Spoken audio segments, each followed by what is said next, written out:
Hey everybody, and welcome to Epic Every Day, our weekday podcast for busy, stressed out Christians who want to thrive and not just get stuck in frustration and overwhelm. I'm Liz Ferricks, and this is my husband, Evan. Good morning. And we're so glad you guys are here with us on this wonderful Wednesday. Yes, we are. Thank you so much for spending some of your day with us. We really appreciate that. And we ask that you would share this show with someone you think would be interested in the things we're talking about. You know, usually we talk about the CSCs and a big topic, but this week we're looking at literature and the CSCs. Yeah, it's super fun. So, since it's Wednesday, our CSC of the day is being centered, which is living out of the essence of who God designed you to be. Yeah, and this is a really important, well, they're all really important, but this one, I'm constantly kind of pondering it, and it's interesting because we're made a certain way. We have our personality, we have the way our DNA, the way our body looks, and yet we're called to grow and change. It's like God, be the best self, like the best version of ourselves. Yeah. You know, I love that verse in Ephesians talks about God laying out good works before us that we are called to do. So to do those things, we've got to grow. We can't just do them automatically. It always takes surrendering and being connected to God. But yeah, this idea of being who we're called to be requires development. Yes. A book that really illustrates this idea to me that I love. This is probably my all-time favorite book. Liz has about 200 favorite books. I only have a handful. Only 200? I don't know. But this is by Walter Wangerin Jr., and it's called The Book of the Dun Cow. It's really good. Yeah, it is. And there's a sequel that's amazing, too, called The Book of Sorrows. And so these books, the main characters are all animals. They're mostly barnyard animals, but there are all kinds of animals. There's a dog, there's a rooster, there's some hens, there's a mouse, there's a weasel, and a fox, and some deer. Like, there's just all these things. And a dog, and a cow. I said a dog. Okay, a cow. But, yeah, well, it's called The Book of the Dun Cow. Anyway, Wangerin has taken these animals and kind of distilled down one main character trait, and he's applied it to each of the characters. So the rooster, he's the main character of the book. His name's Chanticleer, and his thing is pride. They all have their relationship with God, and you know the idea in the book is that you find out over the course of the book that God, in His sovereignty and His wisdom, has decided to control evil through the meek animals, the meek creatures of the world. Like they somehow, through their community of mutual love and respect, are able to contain evil in the center of the earth. And when that starts to break down, because evil has its way of attacking our relationships in our community, then evil is threatening to break loose.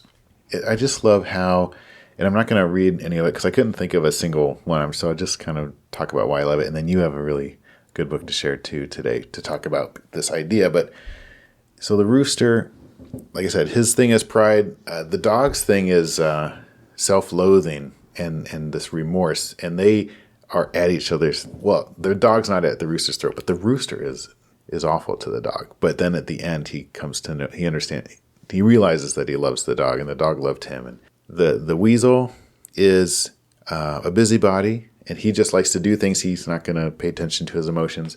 You know, I could go on, but all the animals, the way they interact is just so amazing, and the way that they are who they are, but they also have to grow and learn and change. So along with their personality trait are a handful of strengths and a handful of weaknesses. Right. And God has decided to use both. I mean, the strengths are to be strengthened and to be used. The weaknesses have to be overcome. And God in His grace has provided ways to do that. And in this book, it's all through the way the characters interact with each other. The rooster interacts directly with God a little bit. There's a couple times where he, has these prayers, and God answers them in different ways. You don't really get to see that level of detail in the other characters, but it's a kind of assumed that everybody knows that they're created by God. They understand that they're, valued by God. Otherwise, why would they be on the earth? And things like that. And I just really love it. So I think about that a lot. it kind of comes back to what we were talking about yesterday. It's like being surrendered to God's sovereignty and God's plan. It's like, well, why would you do it like that, God? I mean, why would you, not that this is real, but yeah, why would you let the meek animals of the earth like contain evil and kind of build this cage around it that it can't break through somehow? Why is that the best plan? And trusting that, well, God knows what he's doing because it is. You get to see some of the benefits of, just the way the animals grow to love each other, even through their differences, the way they respect each other, the way they struggle to respect, and sometimes they come to respect too late after an animal has died. That happens in life too. After somebody's gone, we come to realize that how much we appreciated them. There's all these wonderful themes. Yeah, so if you haven't read that one, go check it out. I am going to read a section from Madeleine L'Engle's A Wind in the Door, which is the book after A Wrinkle in Time. So if you're familiar with A Wrinkle in Time, either through the new movie or just in general, it's an amazing series, totally worth picking up. And actually the entire book is kind of about being centered. So kind of background, Charles Wallace is the youngest Murray. He is in first grade at this point, and he's getting sick. Meg is his older sister, who is now in high school, and she's really upset because she loves Charles Wallace. And they keep having these adventures with beings from elsewhere in the universe. So they end up having a cherubim come and show up, and he looks like thousands of wings with eyes everywhere, and they're like jeweled, sparkly wings. And anyway, they are told that in order to save Charles Wallace, there's 3 ordeals they have to go through. And so Meg and Prognoskis, who's the dragon, the cherubim, are talking about what they might be. And he says, "If you've been assigned to me, I suppose you must be some kind of a namer too, even if a primitive one." "What?" "A namer. For instance, the last time I was with a teacher, or at school as you call it, my assignment was to memorize the names of the stars." "Which stars?" "All of them." "You mean all the stars in all the galaxies?" "Yes. If he calls for one of them, someone has to know which one he means." And they're talking about God here.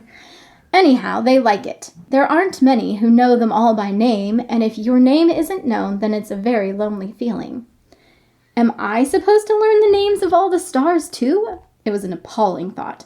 "Good galaxy, no." "Then what am I supposed to do?" Prognoskis waved several wings, which Meg was learning was more or less his way of expressing, "I haven't the faintest idea." "Well then, if I'm a namer, what does that mean? What does a namer do?" The wings drew together, the eyes closed singly and in groups until they were all shut. Small puffs of mist-like smoke rose, swirled about him. "When I was memorizing the names of the stars, part of the purpose was to help them each be more particularly the particular star each one was supposed to be. That's basically a namer's job. Maybe you're supposed to make earthlings feel more human." "What's that supposed to mean?" She sat down on the rock beside him. She was somehow no longer afraid of his wildness, his sighs, his spurts of fire. He asked, "How do I make you feel?" She hesitated, not wanting to be rude, forgetting that the cherubim, far more than Charles Wallace, did not need her outward words to know what was being said within. But she answered truthfully, "Confused." Several puffs of smoke went up. "Well, we don't know each other very well yet. Who makes you least confused?" "Calvin." That's one of her best friends. There was no hesitation here. "When I'm with Calvin, I don't mind being me." "You mean he makes you more you, don't you?" "I guess you could put it that way."